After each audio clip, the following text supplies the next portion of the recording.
আসসালামু আলাইকুম সুপ্রিয় দর্শক, আপনাদের ভালোবাসা আসলাম এক অসহায় মেয়ের কাছে। আমরা শুনবো তার জীবন কাহিনী। আসসালামু আলাইকুম ওয়ালাইকুম সালাম। আপু, কেমন আছেন? ভাইয়া আছি মোটামুটি। প্রথমে আপনার নামটা জানবো, আপনার নাম কি? আমার নাম ঐশী। ঐশী। আপনার হোম ডিস্ট্রিক্ট কোথায়, দেশের বাড়ি কোথায়? কুমিল্লা। কুমিল্লায়। জি। আপনার ফ্যামিলিতে কে কে আছেন? আমার ফ্যামিলিতে মা, ছোট বোন আছে। মা আর ছোট বোন। জি।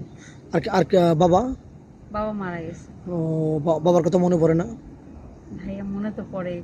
বাবা থাকতে তো আমাদের এত সমস্যা ছিল না, জীবনে এত কষ্ট ছিল না। বাবা সবার জন্য অনেক গুরুত্বপূর্ণ।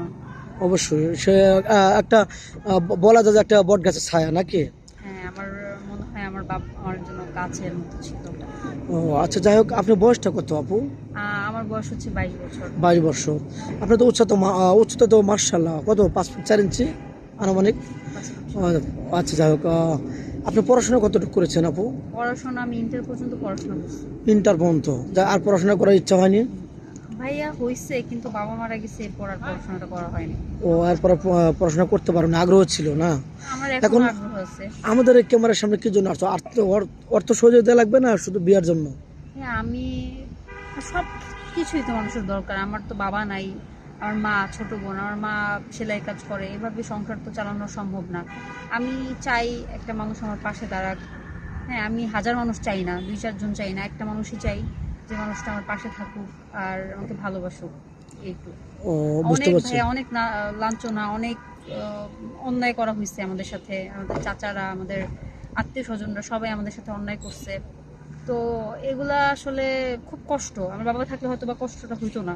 তা আমি চাই আমার বাবার মতো এরকম একটা জীবন সঙ্গী যে আমার পাশে থাকুক।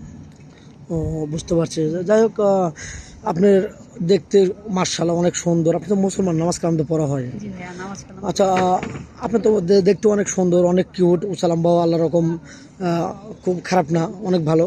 তো যাক, আপনার কি কোনো স্মার্ট ছেলে লাগবে নাকি কালো হলে না চলবে? ভাইয়া, মানে যে দেখতে কেমন হবে এটা আমার কোনো ইয়া নাই। যেমনই হোক না কেন, মনটা ভালো হইতে হবে। আমাকে ভালোবাসবে এরকমই। বেশি কি টাকা পয়সা লাগবে, কারি কারি টাকা লাগবে? না না না ভাই, আমার কোনো টাকা পয়সা লাগবে না। আমার এমন একটা মানুষ লাগবে যে আমাকে ভালোবাসবে সারা জীবনের জন্য, বিয়ে করবে, মিথ্যা আশা দিবে না। বুঝতে পারছি। আপনাকে মিথ্যা আশ্বাস দেবে না, ডাউল ভাতে আপনি খুশি নাকি? কোটি কোটি টাকা দরকার ডাল নেই। ভাত খাওয়াক, আমারে ভরপেট খাওয়া লাগবে না, আমারে 3 বেলা খাওয়াক, এতটুকুই। ও, আমার আচ্ছা স্বর্ণ বাড়ি গাড়ি এগুলো আর কোনো প্রয়োজন আচ্ছা, নেই। কোনো এই ভিডিও তো পাবলিক হচ্ছে, দেশ প্রবাস থেকে দেখছে। কোনো পশুবাই যদি বিয়ে শাদী করে আপনাকে বাইরে নিয়ে যেতে চায়, আপনাকে যাবেন? সে যদি আমার ভরসাযোগ্য হয় অবশ্যই যাব।